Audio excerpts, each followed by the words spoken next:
Hello Praveen Uttarardh students, நீங்கள் second பேப்பரில் first கொஸ்டினுக்கான அடுத்து 5th கொஸ்டினுக்கான 15 மார்க் கொஸ்டின் இம்பார்ட்டன்ட் கேட்டிருந்தீங்க. அதுக்கு செகண்ட் பேப்பரில் ஃபஸ்ட்டு கொஸ்டினுக்கான இம்பார்ட்டன்ட்டு பார்க்கலாம் ஸ்டூடெண்ட்ஸ். அது 2 நாளாக பரீட்சை எக்ஸாம் இன்றைக்கி நடக்குது இல்லையா, அதனால் அவங்களுக்கு கொஞ்சம் அந்த குழந்தைங்கள ரெடி பண்ணுறதுல கொஞ்சம் போட முடியாமல் போயிடுது. இப்போ அந்த எக்ஸாம் போயிட்டாங்க எல்லோரும், அதனால் ஒன்றும் பிரச்சனை இல்லை, இனிமேல் கடகடன்னு போட்டு முடிக்கலாம். இப்போ ஃபஸ்ட்டு ஒன்று பார்க்கலாம். நாடகே விகாஸ் பர் விஸ்தார் பூர்வக் விவேச்சன் கீஜியே. நாடகத்தின் வளர்ச்சியை விரிவாக விளக்கவும் அப்படின்னு கொடுத்துருக்காங்க. அவ்வளோதான் இந்த கொஸ்டினுக்கான அர்த்தம். பிராரம்பிக் கால்மே நாட்டக் சாகித்ய, இது ஜிஎம்வி கியூஏ புக்கில் பேஜ் நம்பர் 50 போடுறேன். இந்த உங்கள் புக்கிலையும் இருக்குது ஸ்டூடெண்ட்ஸ். நீங்கள் எந்த கைடாக இருந்தாலும் நாட்டக்கே விகாஸ் பர் விஸ்தார் பூர்வக் விவேச்சன் கீஜேன்ற கொஸ்டின் எடுத்து படிக்க வேண்டியதான். எல்லா பாயிண்ட்டும் கிட்டத்தட்ட ஒரே மாதிரி தான் இருக்கும். நீங்கள் கரெக்டாக ஒரு 15 அல்லது 20 பாயிண்ட்டுக்குள்ளே நீங்கள் பாயிண்ட்டாக எழுதிட்டு கூட நீங்கள் விட்டுருங்க, பெருசாகுதுன்னு பார்க்காதீங்க. பிராரம்பிக் கால்மே நாட்டக் சாகித்ய, ஆரம்ப காலத்தில் நாடக இலக்கியம். हिंदी साहित्य के इतिहास का काल संस्कृत और प्रकृत के काल से ही रहा है. हिंदी साहित्य, இந்தி இலக்கிய இதிகாச காலத்தில் சம்ஸ்கிருத் தான், முதல்ல சான்ஸ்கிரிட் தான் இருந்தது. அதில் தான் நாடகங்கள் எழுதப்பட்டன. அதுக்கப்புறம் அவர் பிராகிருத்திக்ன்றது சமஸ்கிருதம் இல்லாமல் அங்கே உள்ள லோக்கல் மக்கள் வாழும் இடத்துல அவங்க பேசுகிற லோக்கல் மொழி, அதுலேயுமே நாடகங்கள் நடத்தப்பட்டன. பிராகிருத்திகே கால் சேகி ரகாக, அப்பத்துலேருந்தே நாடகங்கள் இருந்தன. ஃபிர்பி அப்படி இருந்தாலும் இந்தி நாட்டகோங்கா உப்ப கொடுத்துருக்காங்க. இதை உப்பயோகுன்னே நீங்கள் எழுதுங்க. உப்பயோகு எல்லாம் கிட்டத்தட்ட ஒரே மீனிங் தான் வருது. ஃபிர்பி இந்தி நாட்டகோங்கா உப்பயோகு 19वीं சதாப்தி, 19ஆம் நூற்றாண்டில் பூர்வ, அதுக்கு முன்னாடி ந ஹோசக்கா, அதுக்கு முன்னாடி 19ஆம் நூற்றாண்டுக்கு முன்னாடி அது பிரபலம் அடையவில்லை அப்படின்னு சொல்கிறாங்க. இவ்வளோ அதாவது சமஸ்கிருதத்துலேயும் பிராகிருத்திக் மக்கள் பேசுகிற அந்த உள்ள பேசுகிற லோக்கல் அந்த மொழியிலையுமே நாடகம் 19ஆம் நூற்றாண்டுக்கு முன்னாடி பிரபலம் அடையலை அப்படின்னு சொல்லிட்டாங்க. ஹிந்திக்கே பிராரம்பிக் நாட்டிய சாகித்ய கா உதய் ஆப்பஸ்மே, அதாவது இந்தியில் ஆரம்ப காலகட்டத்தில் நாடகத்தின் வளர்ச்சி எப்படி இருந்ததுன்னா, நம்ம ஆப்பஸ் கி மார்க்காட், அதாவது நம்ம ஒருத்தருக்கு ஒருத்தர் சண்டை போட்டுக்கின்னு இருக்கிறோம் ஒற்றுமை இல்லாமல். மார்க்காட்னா வெட்டிக்கிறது, அடிச்சுக்கிறது, சண்டை போட்டுன்னு ஒரு அமைதியற்ற சூழலில் வாழறது.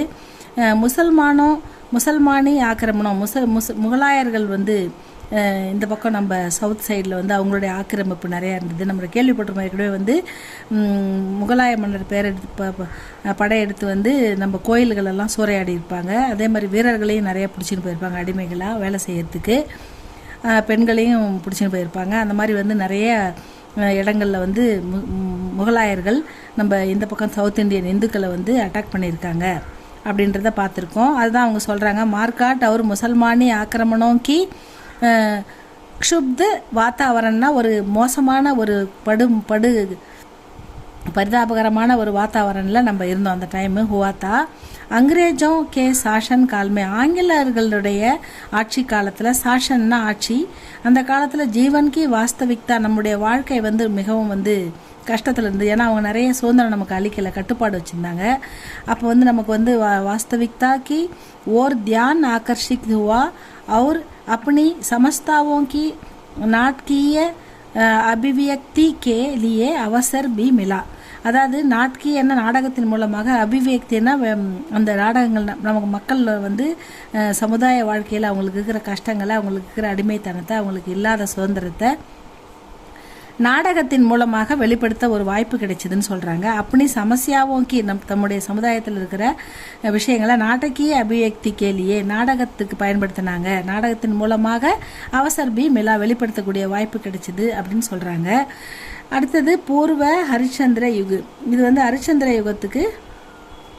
யுகத்தில் இந்திக்கே பிராரம்பிக் நாட்டக் சம்ஸ்கிருத்துக்கே அனுவாது தே और पद्यात्मक संवाद के रूप में रहे. பூர்வ ஹரிச்சந்திர யுகத்தில் இந்திக்கே பிராரம்பிக் நாட்டக், அதாவது இந்தியினுடைய ஆரம்ப கால நாடகங்கள் சம்ஸ்கிருத்துக்கே அனுவாது, அதாவது சமஸ்கிருதத்தில் இருந்ததை அதாவது டிரான்ஸ்லேட் பண்ணி நிறைய டிரான்ஸ்லேஷன் மொழிபெயர்ப்பு நாடகங்கள் தான் அப்போ நடத்தப்பட்டன. அதில் வந்து அத்தியாத்மக் அதில் இருக்கிற அந்த சம்வாது உரையாடல்களாக அமைந்திருந்தன. அந்த ரூப் எப்படி இருந்ததுன்னா, சம்வாதுன்னா வெறும் உரைநடை உரையாடல் அந்த ரூபத்தில் இருந்தது. சம்வாதுக்கே ரூப்மே ரஹே, அப்போ நாடகங்கள் உரையாடல் ரூபத்தில் இருந்தது. நேபாஜ் கவி அவருடைய மூலமாக கிருத்து எழுதப்பட்ட சகுந்தலா, அப்புறம் பனாரஸ் தாஸ் ஜி கா சமைசார் ஆதி இசி ஸ்ரேணி கி கவுன் நாட்டக் சாகித்யக. இந்த சகுந்தலா, இந்த சமைசார் இது எல்லாமே வந்து ஸ்ரேணி அப்படின்னா இந்த கேட்டகரியில், அதாவது இந்த உரையாடல் அப்படின்ற கேட்டகரியில் அடங்கும். கவுன் அடுத்த நாடகங்கள் அப்படின்னு சொன்னாங்க, அடுத்த நாடக இலக்கியங்கள் அப்படின்னு சொல்கிறாங்க. கவிவர் கிர்தர் தாஸ் பார்தேந்து ஹரிச்சந்திரக்கே பிதாஜி. இவர் யாருனாக்கா கவிவர் கிர்தர் தாஸ் யாருனாக்கா நம்ம பார்தேந்து ஹரிச்சந்திரோடைய அப்பா. அவர் மூலமாக எழுதப்பட்ட நகுஷ் அப்படின்ற நாடகம் வந்து பகலா இந்தி நாட்டக்கு மானா ஜாத்தாக, முதல் இந்திய நாடகமாக ஏற்றுக்கொள்ளப்பட்டது அப்படின்னு சொல்கிறாங்க. ராஜா லக்ஷ்மண் சிங் எழுதின சகுந்தலா இந்தி கா தூசரா நாடக, இந்தியின் இரண்டாவது நாடகமாக ஏற்றுக்கொள்ளப்பட்டது. இஸ் கால்கே நாடகோं का விஷய பிராயக, இந்த காலகட்டத்தில் நாடகத்தில் இருந்த விஷயம்னா எதை பற்றி நாடகங்கள் நடத்தப்பட்டன அப்படின்றாங்க.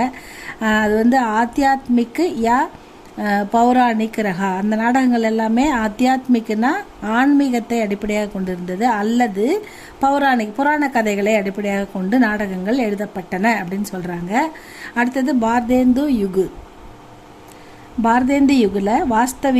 வாஸ்தவிக்னா ரியலி, உண்மையிலேயே அர்த்தம் என்னன்னா, இந்தி நாட்டிய சாகித்யக்கே, இந்தி நாடக இலக்கியத்தில் ஜன்மதாதா அப்படின்னா அதை தோற்றுவித்தவர், ஜன்மதாதா ஹோனேகா ஸ்ரேய், அவர் யார் அதை தோற்றுவித்தார்ன்ற எண்ணிக்கையில் பார்தேந்து ஜி கோ ஹி மில்தாக, அவர் தான் வந்து பார்தேந்து ஜி தான் அதை வந்து அதன் நாடகம் பிறப்பதற்கு ஜன்மதாதா தந்தையாக இருந்தவர் அப்படின்னு சொல்கிறாங்க. உன்ஹோனே சன் 1925 में பகலா அனுதித்து நாட்டக் வித்யா சுந்தர், அவர் வந்து 1925 வித்யா சுந்தர்னு ஒரு நாடகம் எழுதுகிறாரு. அவர் சன் 1930 में சப்சே பகலா மௌலிக் நாடக், உண்மையான மௌலிக் நாடகம், உண்மையான நாடகம். மௌலிக்னா ரியலி வாஸ்தவமே அப்படின்னு அர்த்தம், மௌலிக்னா ரியலி வாஸ்தவமே அப்படின்னு அர்த்தம். அந்த நாடகம் வந்து வைதிகி ஹிம்சா ந பவதி அப்படின்ற நாடகத்தை எழுதியிருக்காரு. ஆதிக்கு ரச்சனாக்கி முதலியவற்றை எழுதினார். இன்கே அலாவா, இத்துடன் அல்லாமல் பார்தேந்துஜினே அநேக் மகத்துவபூர்ண நாட்டக் லிகே, அநேக்னா மெனி, நிறைய மகத்துவபூர்ண முக்கியத்துவம் வாய்ந்த நாடகங்களை எழுதினார். ஜெய்சே பிரேம் யோகினி, அதில் பிரேம் யோகினி, சத்ய ஹரிச்சந்திர, அப்புறம் முத்ரா ராட்சஸ், அப்புறம் சந்திராவளி, கிருஷ்ண பக்தியை பிரதானமாக கொண்டு எழுதப்பட்ட சந்திராவளி, அப்புறம் பாரத் துர்தஷா, இந்தியாவின் அவல நிலை அப்படின்னு பாரத் கி தயனீய தஷாக்கே சித்திரன் அப்படின்னு கொடுத்துருக்காங்க. நெக்ஸ்ட் பேஜில் பார்க்கலாமா? பாரத் கி தயனீய தஷா கா சித்திரன், பாரத நாட்டின் அவல நிலை, ஏன்னா நம்ம அடிமையாக இருந்தோம் இல்லையா, அதனால் நீல் தேவி பாரதிய நாரிக்கே வீரத்துவ கா வர்ணன், அதாவது நீலதேவியில் வந்து பாரத பெண்ணின் வீரத்தை வர்ணித்திருக்காரு. அந்தேரி நகரி ஆதி 14 நாடக முதலிய 14 நாடகங்களை எழுதியிருக்காரு அப்படின்னு சொல்கிறாங்க. அடுத்தது ஸ்ரீ பத்ரி நாராயண் லிக்கித் பாரத் சௌபாகிய, பத்ரி நாராயண் எழுதின பாரத் சௌபாகிய, அப்புறம் அவர் ராதாகிருஷ்ணதாஸ் எழுதின மகாராணி பத்மாவதி, ஆதி குச் உல்லேಖನೀಯ நாடக, இதெல்லாம் மிக சில குறிப்பிடத்தக்க நாடகங்கள் அப்படின்னு சொல்லிட்டாங்க.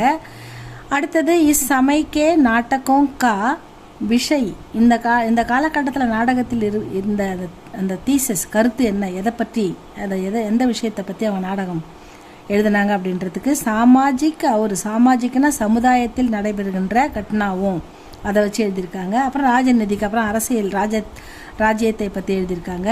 इस समय के नाटकों में இந்த சமயத்தில் எழுதப்பட்ட நாடகத்தில் ஹாஸ்ய வியக்ய கா பி சமாவேஷ் ஹோனே லகா.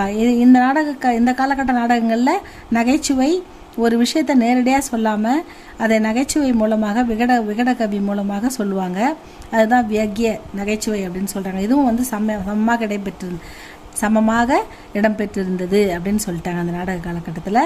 அடுத்தது சங்கராந்தி யுக். பாரதேந்து யுகுக்கே அந்த்மே, பாரதேந்துடைய யுகத்தில் ஃபைனலி கடைசியில் இறுதியில், பிரசாத் யுகுக்கே பகலே, பிரசாத் ஜியோடைய யுகத்தில் ஆரம்பத்தில், பகலேன்னா முன்னாடி, கா சமை அந்த நேரத்தில் சங்கராந்தி யுகு கஹா ஜாதா. அந்த இது கிடைப்பட்ட காலத்தை தான் சங்கராந்தி யுகு அப்படின்னு சொல்கிறாங்க.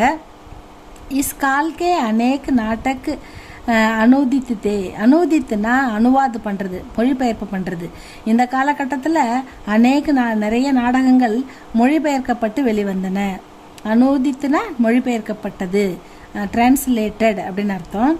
இன்னி தினோ ஷேக்ஸ்பியர்கே நாடகம் பி, இந்த காலகட்டத்தில் ஷேக்ஸ்பியரோட நாடகங்களும் ஹிந்தியில் அனுவாத் ஹுவா, மொழிபெயர்க்கப்பட்டது அப்படின்னு சொல்லிட்டாங்க. அடுத்த பேரா பாருங்க. இஸ் கால்கே மௌலிகி நாடகமே, இந்த காலகட்டத்தில் உண்மையான நாடகங்கள், மௌலிக்னா ரியலி, வாஸ்தவிக்குன்னு சொல்லியிருக்கேன், நாடகங்கள். அதில் வந்து மிஸ்ர பந்து அவருடைய நேத்ரோன் மீலன் அப்படின்ற நாடகம், மிஸ்ர பந்து எழுதின நேத்ரோ மீலன் அப்படின்ற நாடகம், நேத்ரோன் மீலன். அதுக்கப்புறம் பத்ரி நாராயண் பட் இவர் எழுதின துர்காவதி, அவர் சந்திரகுப்த 2 எழுதியிருக்காரு. யார்? பத்ரி நாராயண் பட்டை வந்து துர்காவதி, அவர் சந்திரகுப்த 2 எழுதியிருக்காரு. दुर्गावती और चंद्रगुप्त. अत मैथिली शरण गुप्त जी का चंद्रहास, माखनलाल चतुर्वेदी का कृष्णार्जुन युद्ध ஆதி குச்சி பிரமுக் நாடகம் முதலிய சில முக்கியமான நாடகங்கள் இந்த காலகட்டத்தில் எழுதப்பட்டன.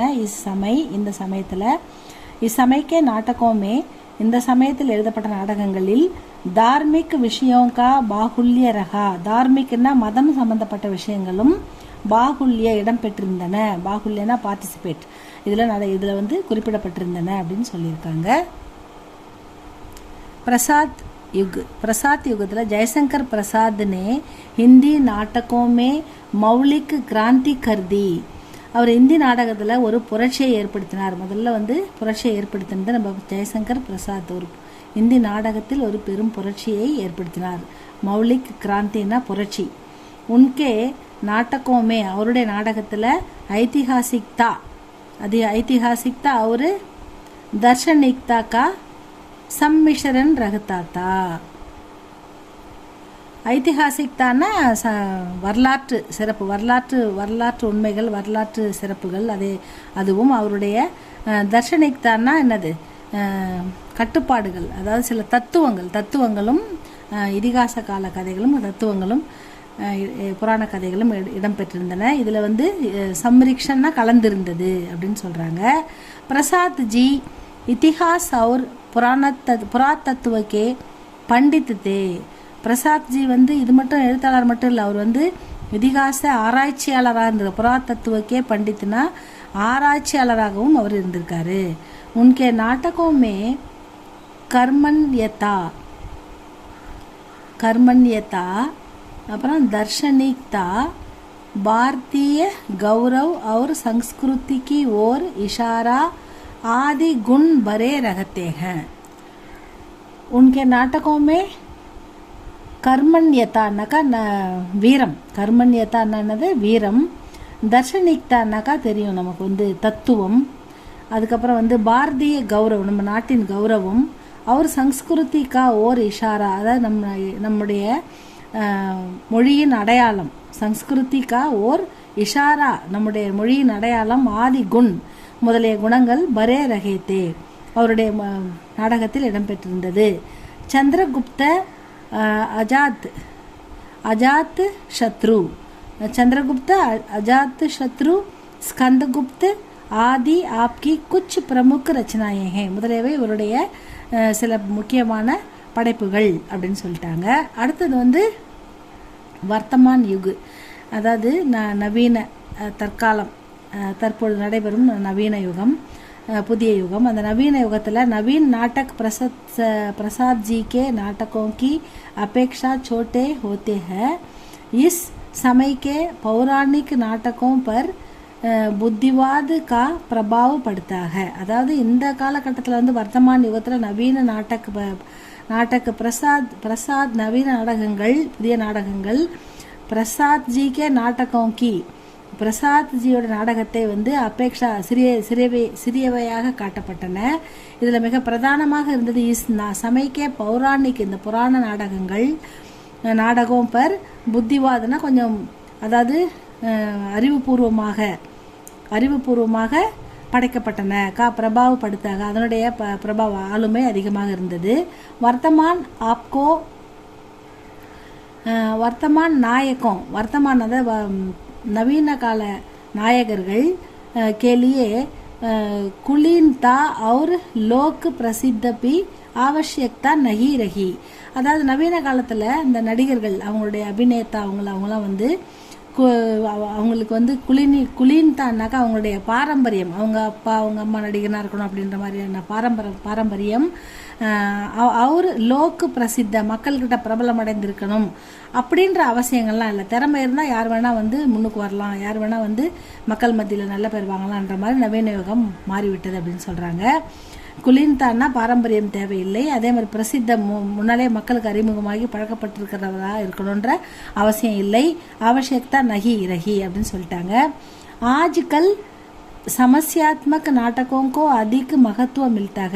அதாவது சமஸ்யான சமூக நாடகங்கள், மக்கள் வாழ்க்கையில் நடைபெறுகின்ற சம்பவங்கள், அதை வைத்து எழுதப்படும் நாடகங்கள் வந்து அதிகமாக முக்கியத்துவம் பெற்றன அப்படின்னு சொல்லிட்டாங்க.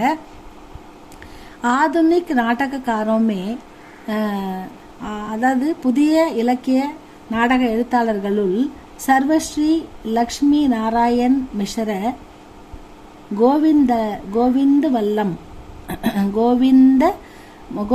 வல்லப் பந்த், அப்புறம் சுதர்ஷன், அப்புறம் உபேந்திரநாத் அசக், அப்புறம் உதயசங்கர் பட்ட, சேட்டு கோவிந்ததாஸ், அப்புறம் மிலிந்து, அப்புறம் ஹரிகிருஷ்ண பிரேமி, ஜெகநாத் பிரசாத் ஆதி பிரமுக. அதாவது நவீன எழுத்தாளர்களுடைய பெயர்கள் சில கொடுத்துருக்காங்க. இதில் உங்களுக்கு 1-2 ஞாபகம் இருக்கிறத எழுதினா கூட போதும். அவ்வளோதான் ஸ்டூடெண்ட்ஸ். ஏதாவது ஒரு 10-15 பாயிண்ட் தெளிவாக எழுதிடுங்க. அவ்வளோதான் இந்த கொஸ்டின் முடிஞ்சுது. அடுத்த வீடியோ வந்து அடுத்த இம்பார்ட்டன்ட் போடுறேன் ஸ்டூடெண்ட்ஸ். இதை நல்லா படிச்சுக்கோங்க. இது இம்பார்ட்டண்ட்டாக வருது. நாட்டக்கே விகாஸ்ன்றது உங்களுக்கு பிரவீன் உத்ராத்துக்கு செகண்ட் பேப்பரில் ஃபஸ்ட்டு கொஸ்டினுக்கான இம்பார்ட்டண்ட். இதை படிங்க ஸ்டூடெண்ட்ஸ். இது உங்களுக்கு பிடிச்சிருந்தா லைக் பண்ணுங்கள், சப்ஸ்கிரைப் பண்ணுங்கள். அடுத்த வீடியோவில் அடுத்த இம்பார்ட்டண்ட்டு போடுறேன் ஸ்டூடெண்ட்ஸ்.